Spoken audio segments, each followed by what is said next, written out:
इस वीडियो में हम ग्रहों की लज्जित आदि अवस्थाओं के बारे में जानेंगे। ग्रहों की लज्जित, गर्वित, शुद्धित, तृषित, मुदित, शोभित आदि 6 अवस्थाएं ग्रहों की बताई गई है उनकी स्थिति के अनुसार। जैसे पहली अवस्था है हमारी लज्जित। ग्रह लज्जित कब होता है? जब वो अपने पुत्र ग्रह की राशि में स्थित हो।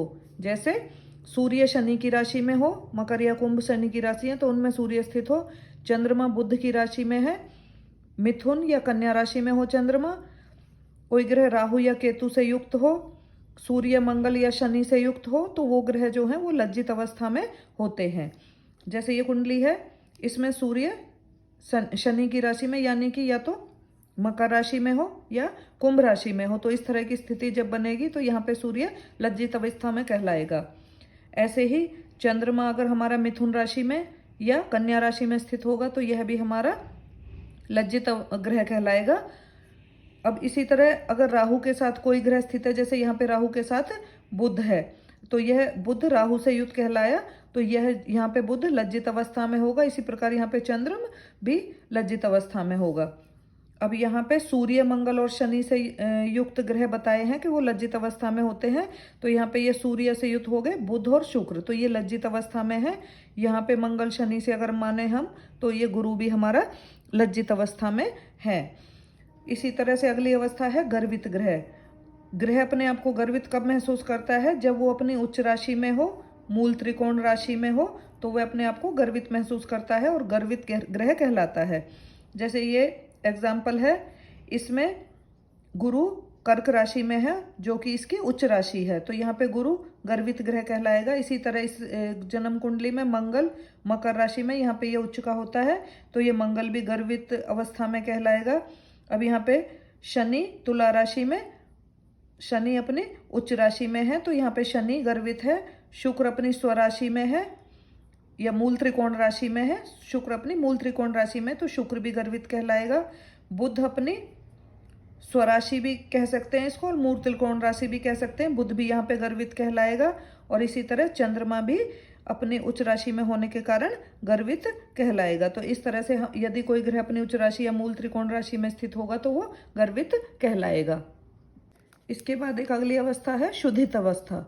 शुद्धित अवस्था, अगर कोई ग्रह अपने शत्रु राशि में स्थित हो या शत्रु ग्रह के साथ युक्त हो, शत्रु ग्रह उसको देखता हो और शनि से युक्त ग्रह, वो हमारे शुद्धित ग्रह कहलाते हैं। जैसे यहाँ पे सूर्य शनि की राशि में स्थित है और इस पे हो सकता है किसी की शत्रु की यहाँ पे सामने ही शनि हो तो वो उसकी दृष्टि पड़ रही हो, तो यह ग्रह शुद्धित ग्रह कहलाएगा।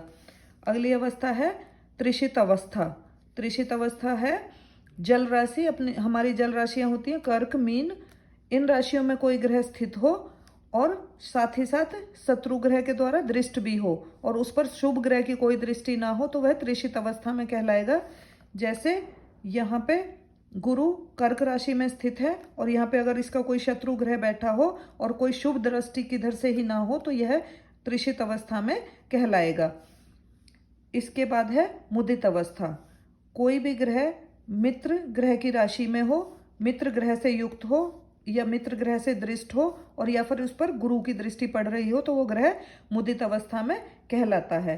अब यहाँ पे शुक्र शनि की राशि में है और उस पर शुक्र शनि की राशि में है तो ये हमारा मुदित ग्रह कहलाएगा। अगर इसके साथ में हमारा जो गुरु की इस पे दृष्टि भी पड़ रही हो तो और ज़्यादा मुदित कहलाएगा।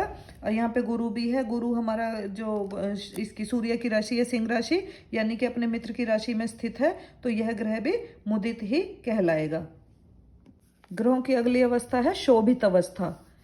सूर्य से युक्त होकर केवल अपने शत्रु ग्रह से या कई पाप ग्रहों से की दृष्टि हो तो शोभित अवस्था होती है। यानी कि कोई भी ग्रह जो सूर्य के साथ, यानी कि कई बार होता है ना अस्त, सूर्य के साथ ग्रह होकर अस्त हो जाएगा वो ग्रह, और वो शत्रु ग्रह या कई पाप ग्रहों से दृष्ट हो तो वह शोभित अवस्था होती है।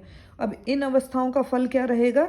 जिस भाव में, ये फल भाव के ऊपर आता है, जिस भाव में शुद्धित या शोभित ग्रह होंगे उस भाव के फल का नाश होता है, यानी कि उस फल भाव के फल खत्म हो जाते हैं।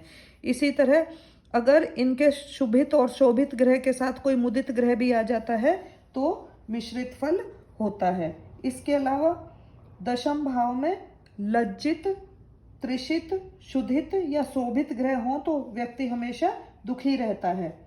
पांचवें भाव में लज्जित ग्रह स्थित होने पर केवल एक ही पुत्र जीवित रहता है और अन्य पुत्र उसके नष्ट हो जाते हैं। अगर कोई शोभित त्रिषित ग्रह सातवें भाव में स्थित हो तो उसकी स्त्री मर जाती है। तो इस तरह से हमें ग्रहों की स्थिति को भी देखना चाहिए।